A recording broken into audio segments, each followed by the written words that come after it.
Hello, and welcome to the Don Podley Padcast featuring Dan Padley. I believe that's the name, and it's embarrassing to say. Today we have a special guest, comedian, writer, musician extraordinaire from the Sloppy Boys, Mike Hanford. Thanks for joining us, Mike. Hello. Well, I forgot to ask you, which I should have. You should do it on every podcast. Say, can I talk right away, or do you bring me on, or how does it work? You know, like I said before the record, this is the third or fourth time I've done this, so it's kind of an open book. So we're figuring it out with you. Good, very good. Finding my footing like a newborn baby colt. Did I notice a little bit that when you said, now I'm doing too, the Don Podley, you have to think about it for a second. I do, yes. I did pause, yes. My last guest, a friend, Carlos, he's a guitar player, and he pointed out that Santana. I wish. I hope your friend Carlos isn't hearing this. That's no slight on Carlos. But he pointed out that seeing it written out is much different than actually hearing it out loud and saying it out loud, because it's an insane thing to say. Yeah. It's all insane. Yeah, this whole crazy world. Crazy world. So you've been touring a bunch. We have been, yeah. I've been touring solo with stand up and also with Sloppy Boys, our band. And I think would the audience know who the band is? Yeah, people. I think so. The band is, I guess, it's me and Tim Kalpakis and Jeff Dutton. We're kind of a Tim gave the whole history. How would you describe? Oh, good. How did he? How would you describe? Are we a comedy band doing music or a band that does funny songs?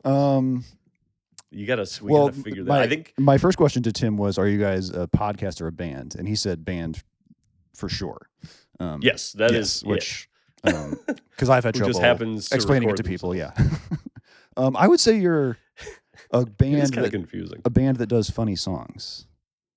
Let's stick with that. That's what I think. Yeah, you're like a party rock band. It's because there's a weird differentiation. A party rock band, good. Yes, yeah. Okay, good. Because you're not like Weird Al, right? No offense to Weird Al. Have you seen him? Great, but yeah. Have you seen him live? I saw him. He was touring, doing not his parody music, doing his original music. Really? Which he has a lot more original music than I remember.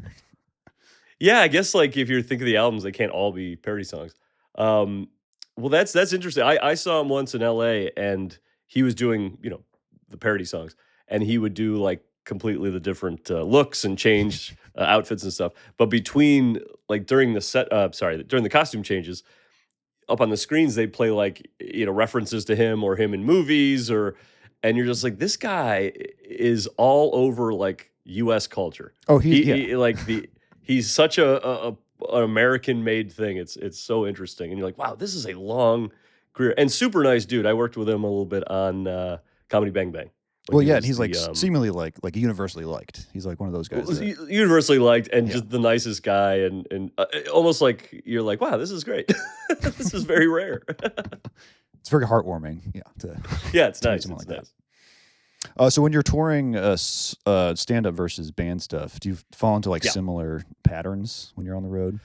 I mean, it's different setup, obviously.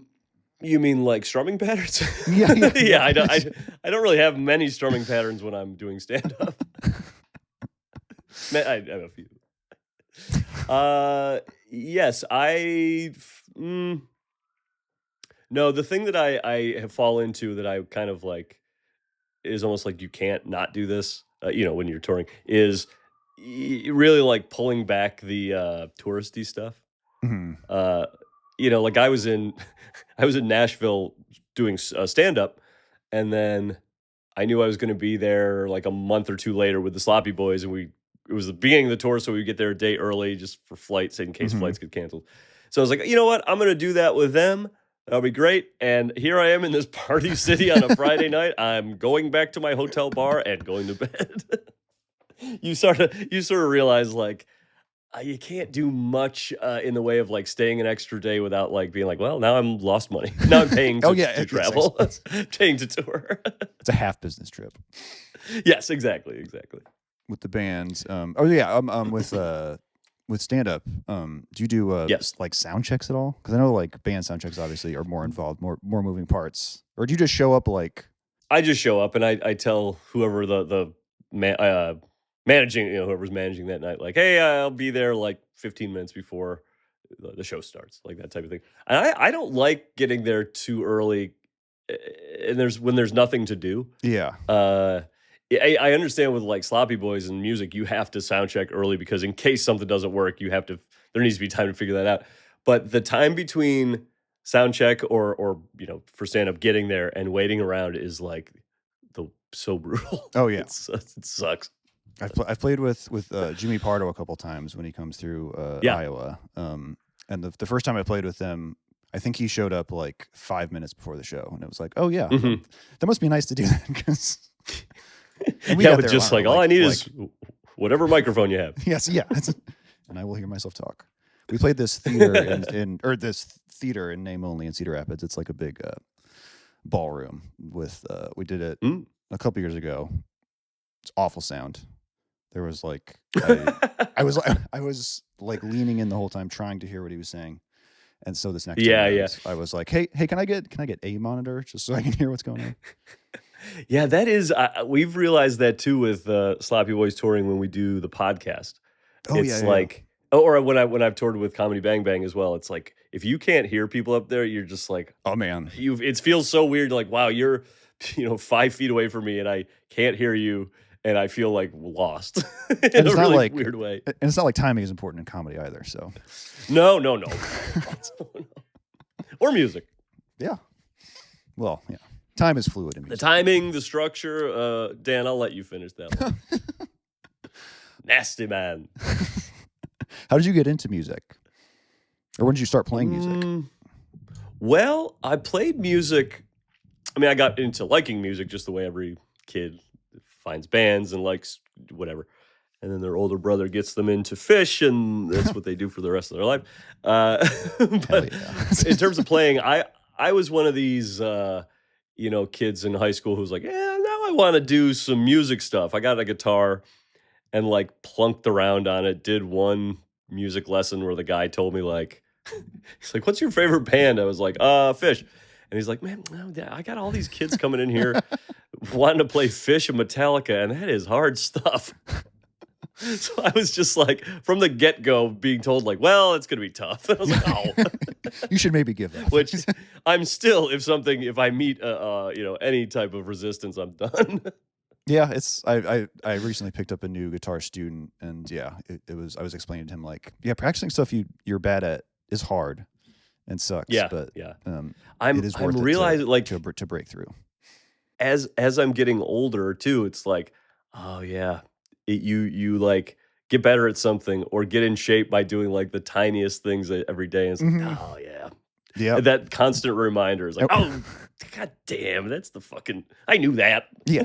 And we all know it, right? Yeah. It's just, but then actually doing it is another thing. Let me ask you about your, because one thing I'm doing, so I'm the bass player in the band. Yes. One thing I'm doing these days is more picking up the bass. I got my setup nice where it's, I don't know if you can see back here, but the bass is just sort blurry. of already. Oh, that's right.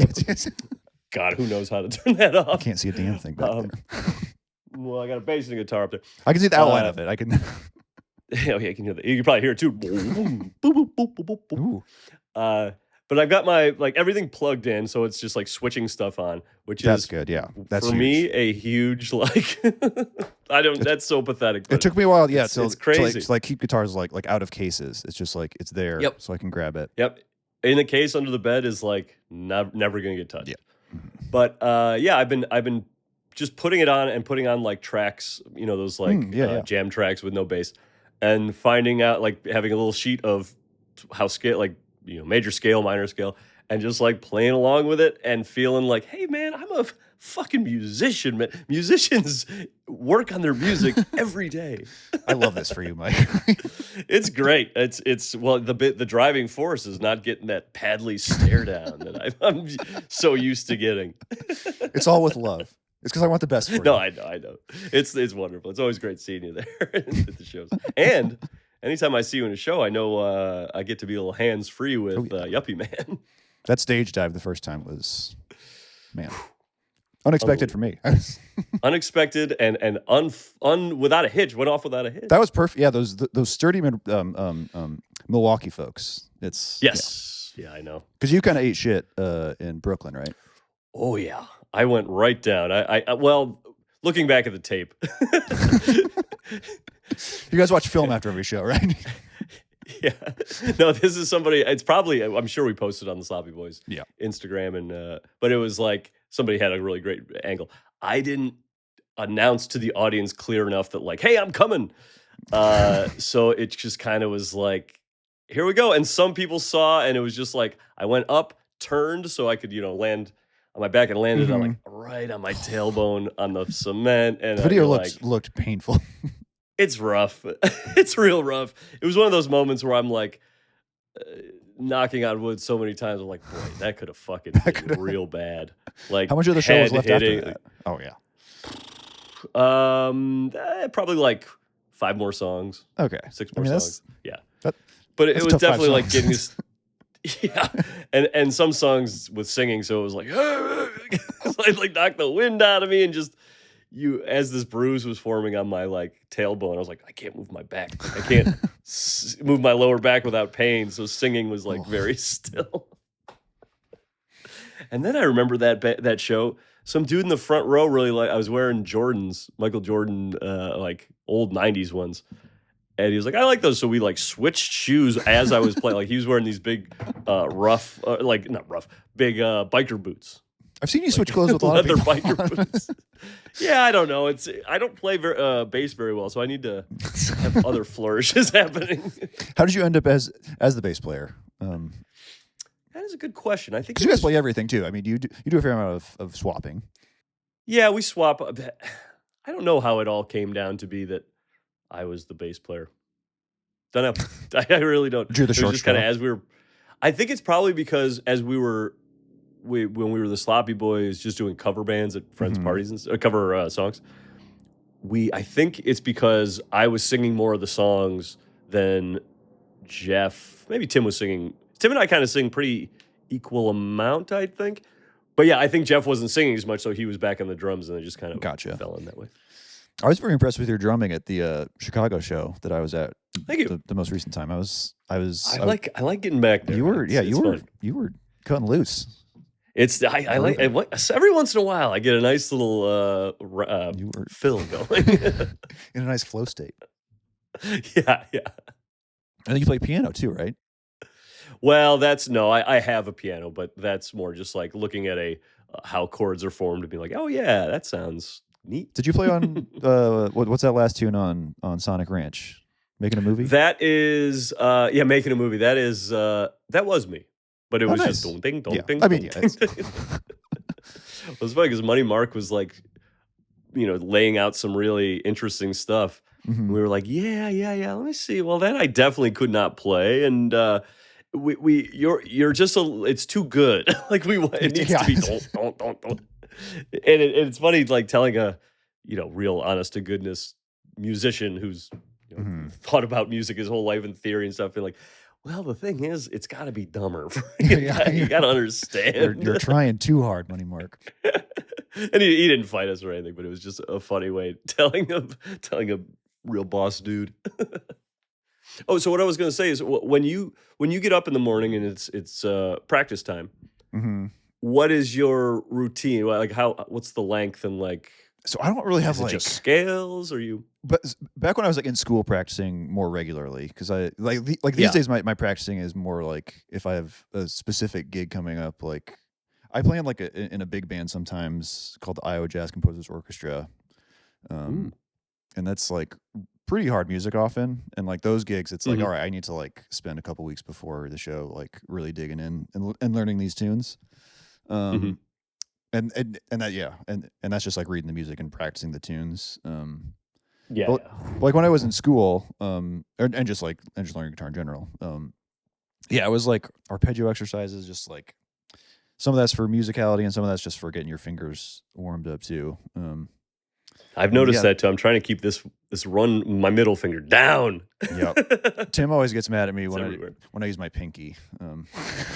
Yeah, that's that's show off shit, man. That's the first thing they taught me in school. I'm trying to use my little pinky on these big fat bass.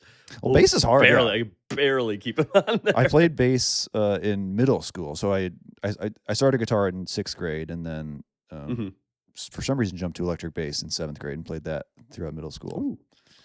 Did you were you acoustic right away, or I had a classical guitar, so like a nylon string, which in hindsight it's those necks are fat and like flat and big, and it's those are really hard to play, right? I was playing like Nirvana and like Green Day on that, or trying to, and it's like this isn't working. Or like Led Zeppelin, like I can't bend any notes. You play a quick one? No, not a quick one. What's the over the hills? And yeah. That must have been. Did you feel like when you were playing that guitar, like at the time, like, oh, I don't want to do this. I want to do the Nirvana. But like now, that's so cool to play like that quick nylon guitar. I do like that. It's so fun. I still have that guitar too. And it. Oh really? I was just at a studio this last weekend and recorded with it, and it's like, damn, this guitar sounds pretty great. So good on my parents. That's great for picking a good guitar. How many guitars do you own? Well, that's a great question. I think like 4 main electrics, that nylon string, and a steel string acoustic, and I'm got eyes on a mandolin. Oh, steel string. Yeah. Oh, wait, is that steel string acoustic where like the? Oh no, I'm thinking that steel body type guitar. Those are always fun. Like the resonator thing or whatever. Yeah. I have this. Sorry for the listener. I'm holding up basically just a guitar neck. Yeah, but is that a travel guitar? It is like a travel guitar that I kind of turned into a lap steel. My friend Blake found it in a dumpster. Oh. When he was moving, and so I was like, "You should give me that guitar." You should give me that. Give me that. Yeah. I did a thing where I had a guitar when I was touring once, and I borrowed my buddy's dad's travel guitar, and it was an electric thing like that where it's all like the tuning pegs are in the body somehow, and this thing did not hold a tune, like could not hold tune at all, and it would just be like I would do my 20-minute set, then pick up the guitar, and it would just be like, and like. This is early on in stand-up for me, too. And so I'm like, oh, shit, man. Like, I don't even know what it's supposed to sound like. I can't hear like we're saying, with the monitors and stuff. I'm just like, sounds good to me. Don't know. So many laughs of just that first, like, bring being all off. And just having to charge through singing a song. That sounds bad. Oh, congrats on the Reverend guitar. Oh, my gosh. Thank you. Collab. Thank you very much. Yeah. That's I got a nice bass. It was their dub. They make nice stuff. Bass. Yeah. It was. You've played them? Mm-hmm.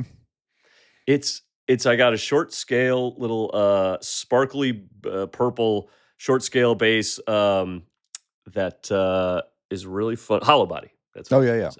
I need a short scale bass. Yeah. And it's at Dutton's house because they sent them out there. Okay. And like already in beautiful packaging, already like perfectly tuned out of the box. They showed us around because they're in Toledo. So when we were on tour last year, we went through Toledo and said hi to them. And it's a beautiful, Reverend is a beautiful setup. And these guitars are so nice. And this room of guys tuning them and doing, what do you call setups? Yeah. Mm-hmm. Like getting that stuff before they ship. It was like a whole room full of these guys. It was such a like,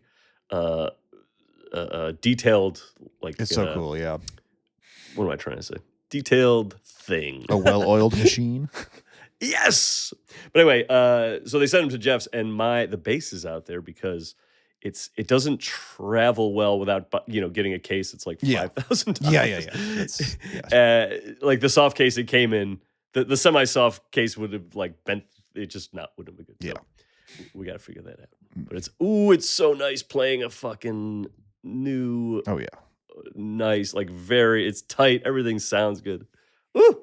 It's very fun. Ooh, I'll be playing that for the Sloppy Boys tour in March. Oh, excellent. That's Southwest tour, right? Kind of, yeah. We're Southwest and Utah-ish. Oh, yeah. Okay. Denver. West, certainly. West. If not south. Yeah, and if we do go south, we're going to Texas. Oh, yeah. Ooh, when will this be out? Should I tell people about the Toronto special? Yes, please. Yeah. It'll be out by the end of the week, probably. Oh, very nice. If you like me and my stand-up, if you're in Toronto, the Toronto area, on the 28th, I am taping my 28th of February. I'm taping my first stand-up special. I've been touring this hour for about a year and a half now, and it's time to put it down on tape. Excellent. Mike is a great Doing stand-up. 2 shows. Thank you. Oh, you've seen me. You've seen me. I saw you do a short set in New York City a couple of years ago when I was there with my dad. Yes. And then I saw you at the Parkway in Minneapolis where the power was out. Yeah. That was wild. Yeah, the power went out. It was a storm or something. The whole street just kind of went out. Yeah, so we were gonna go to a restaurant, me and some friends, and we got to the restaurant we had planned to, and it was like, we're closed because the power is out, but go to this restaurant. It was that supper club that's like right next door to the Parkway. Yes, and the Parkway, and they like ran an some, extension cord, right, or something. Yeah, it was their generator that we were using from. It felt really weird. It felt like the way it was just like a few spotlights on us, on whoever was on stage, and it felt like a Pink Floyd. It looked decent. I mean, it did look cool. And then the lights came right back on at a certain point. It was like 5 or 10 minutes left in the show. I think the lights came on. And it was miraculous. That was very fun. If no one had told me though, it would have just looked like a, I don't know, like a stylish choice. It was like, yeah, I know. It felt like it did pretty well. It felt like a 9 Inch Nails set. I got to play there with Deb Talon, who I tour with sometimes. Ooh. Last year, I think. It's a nice room. Is it mostly music in that venue? I think so. Yeah, it might be a proper movie theater too. But maybe not. I think so. I think there was a screen behind, or at least started as that. Yeah. It's probably one of those that definitely started that way and probably still looked like to me anyway. Yeah. We did a show in a movie theater in Farmington, Maine.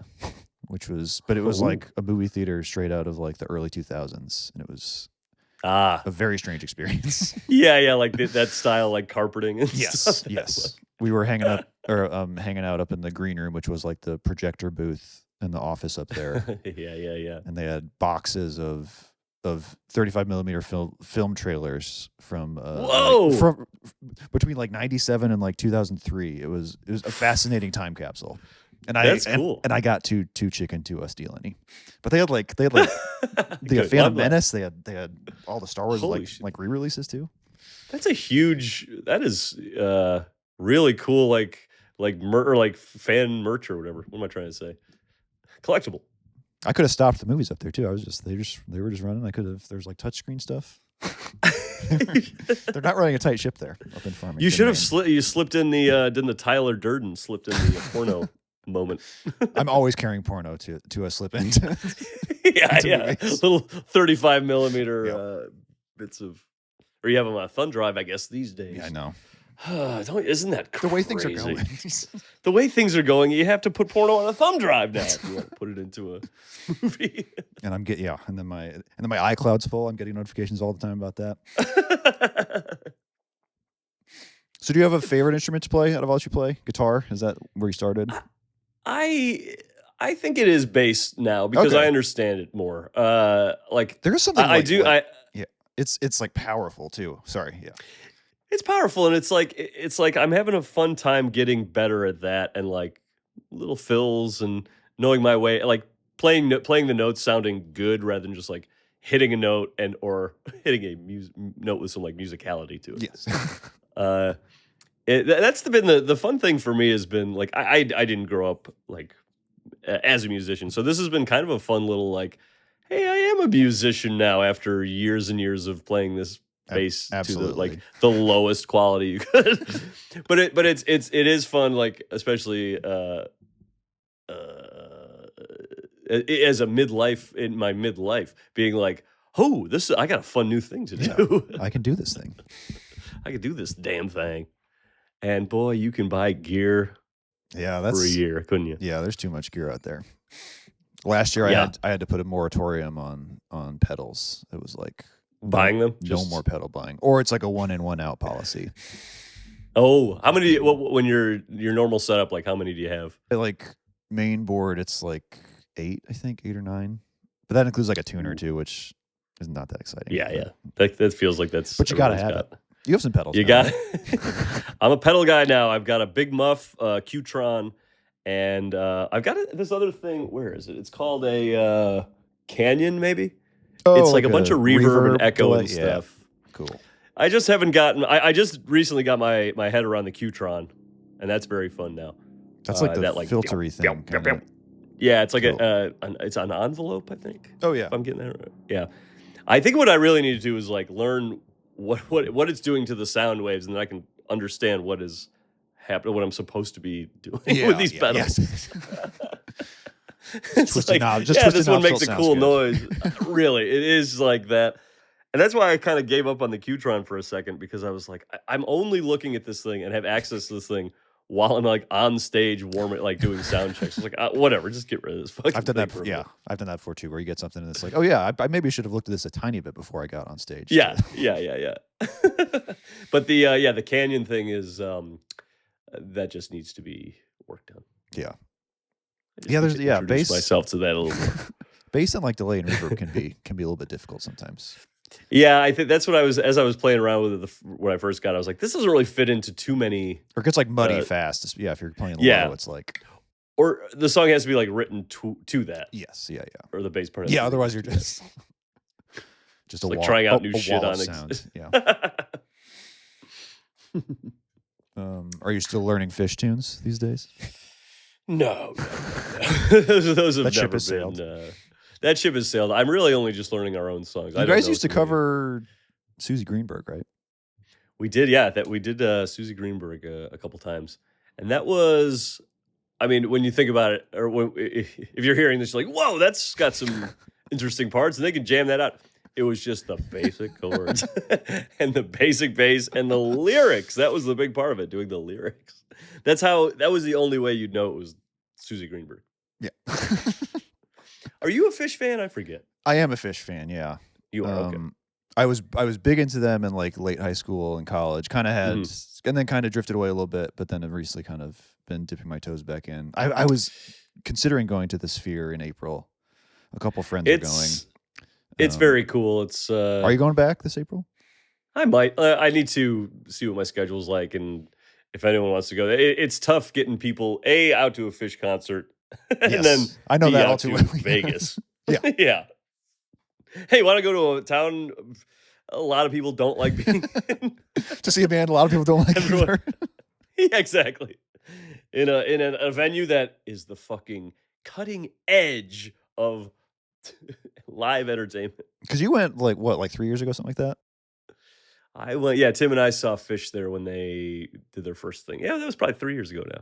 I mean, it seems like it was cool, like an insane experience. Just like I saw videos. Very, and that was like the videos are really neat. The sound is really cool too, because they can like shoot it all around the room, and like sometimes like a bass part would just be like circling around, just like at your like ear level. And you're like, whoa, sounds terrifying. This is intense.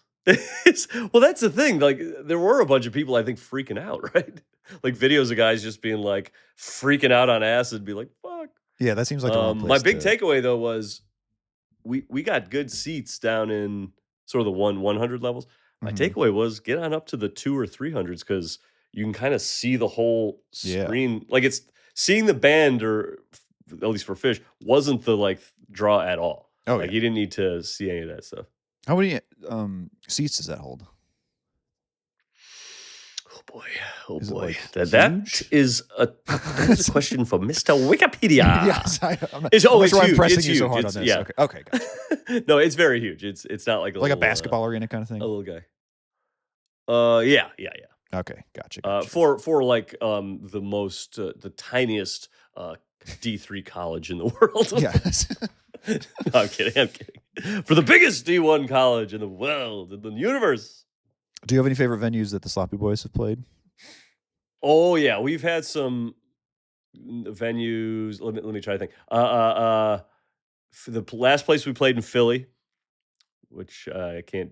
Was that Milk Boy? Milk Boy. That was really great, and a lot of this has to do with the set, like the audience.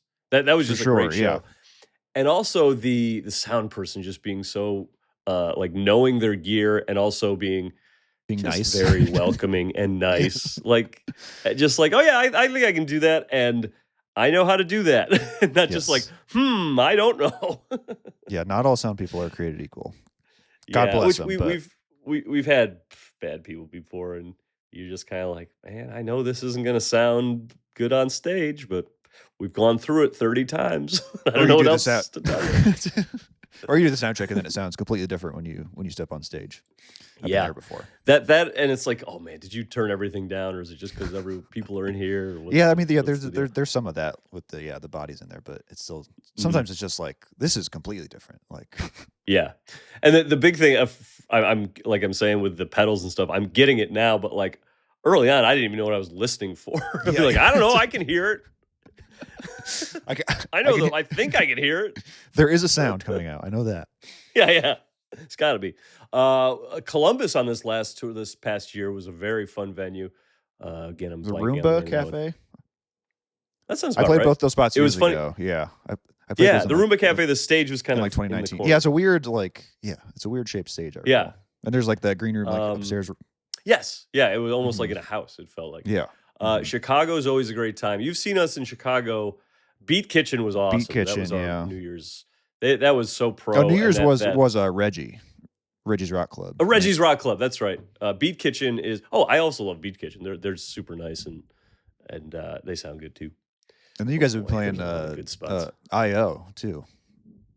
Yep. At that They've IO Fest, which is a strange venue for sure. But yeah, they kind of like made do, or not made do, but like helped us make it sound good. yeah, And like brought in they were great. they're the too. best there. Yeah, Gretchen. yeah, Gretchen runs things over there. excellent. You got any more tours in the works for the Sloppy Boys? Yeah, well, just the thing in March I was saying. After that, we don't have anything at least announced, or I think we have a few things coming up, but they're just spread out throughout the calendar. No formed tour yet. We've been working with a booking person who's been very good. Has that been a game changer? Game changer, and I use him too. This guy named Ben. Oh, great! Yeah. I use him too for stand up, and that's like it's just having someone who knows whose job it is to book you rather than hopefully maybe finding an email or like talking to somebody like, how was that venue? Okay, I'll email them. Yeah, that's the worst part of being a musician. Yeah. Is like yeah. Dan, you got a real the way the look we got going here. You got a later John Lennon look going. Oh wow, yeah. And you should with the know. Glasses and the beard. and I do know. What would John Lennon say right now? God, if he was here right now, don't you think he would just go off? I just listened to him your talk rep with about guitar. with Fran. It was great. Oh yes, thank you. Great ep. Fran's the so best. funny. I've listened Fran to that is one of those to that Pickleback up with her several times. It's, yeah. Fran is one of those performers where she's just like, oh yeah, Fran's in this show, and then like a improv show, and then all of a sudden it's just like she's found something and she goes off on it and is like no fear type of. She's so fucking funny. oh, She's very good, friend. What am I working on? I'm trying to come up with a few songs. Like I put a few demos together. cool. I've got too many song ideas that are farther. What am I trying to say? Far enough along where I can be like, okay, let me see if I can put down something. What's your writing process like?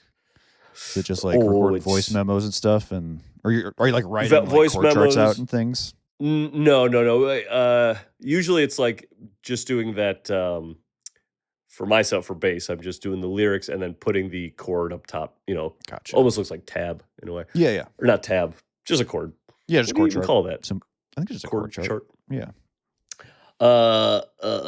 And then I kind of I'm better at it now, and I'm excited to be working on new stuff because I'm gonna do these tracks like with on GarageBand with a drum track or a click, and just like kind of do it correctly because all my other like demos for the band are just like me on a guitar singing and just like kind of singing out what the like solo might be.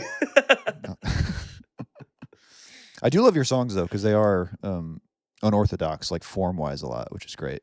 Thank you. Like Yuppie Yeah, Man is like structurally really strange, but it's great and it works. Thank you. It's I don't do choruses very often, which I've been told.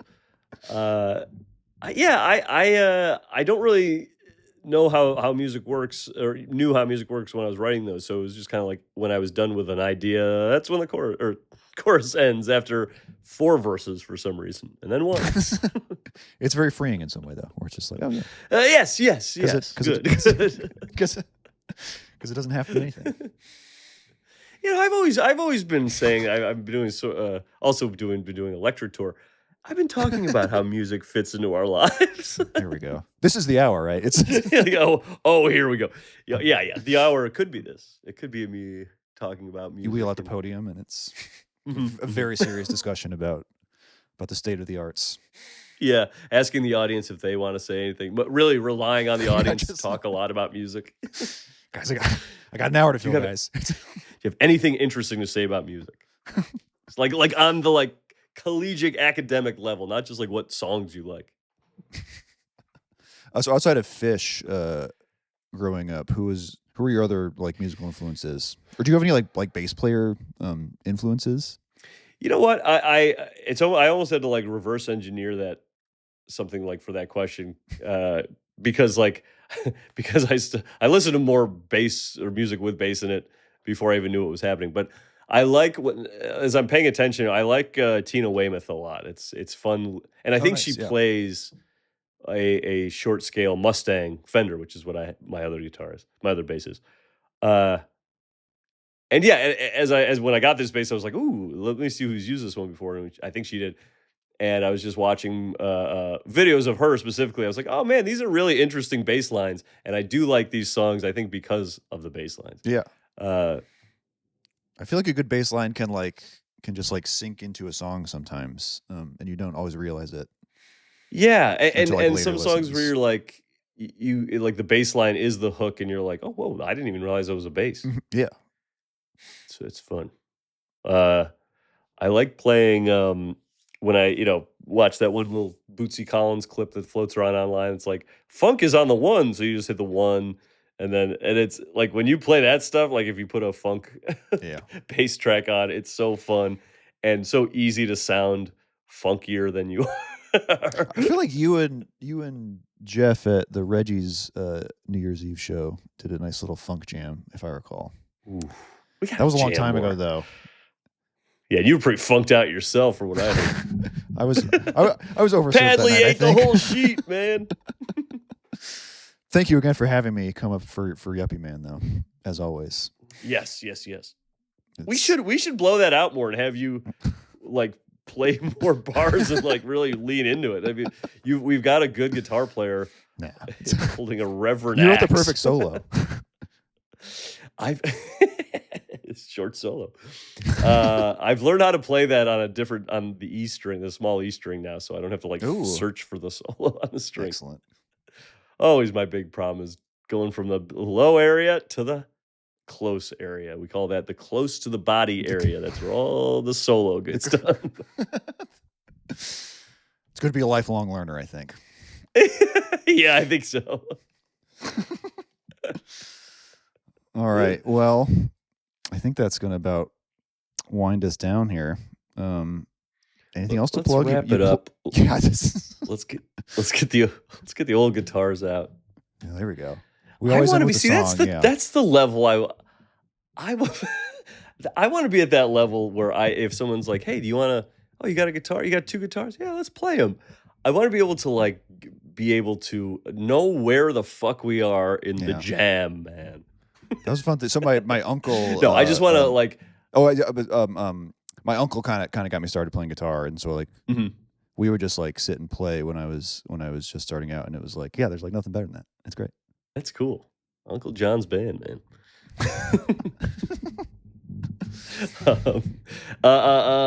How about this for a plug? Go out and see Napa Boys in theaters.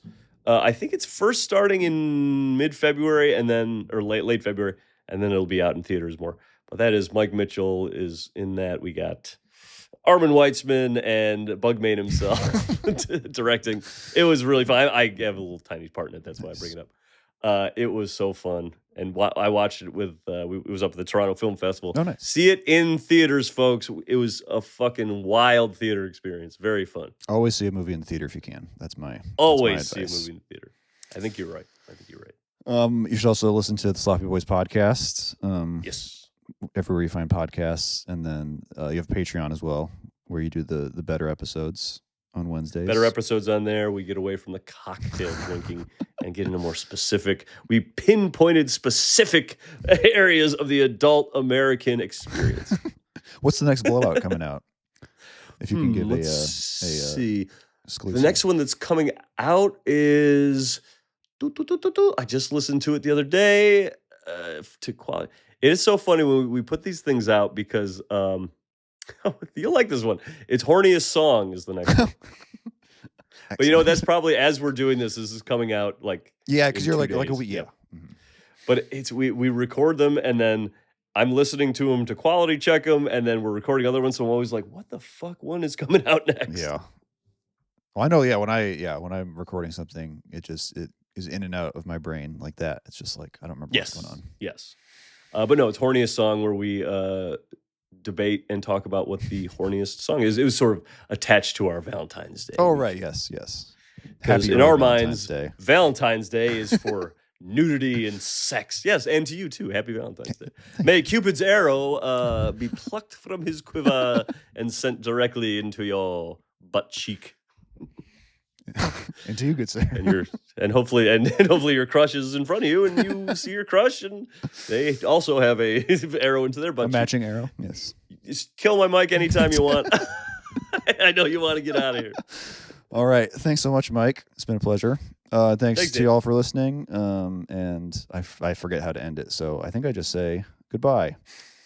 I think you go, see you later. That is how I'll end it from now. All right. Thanks, Mike.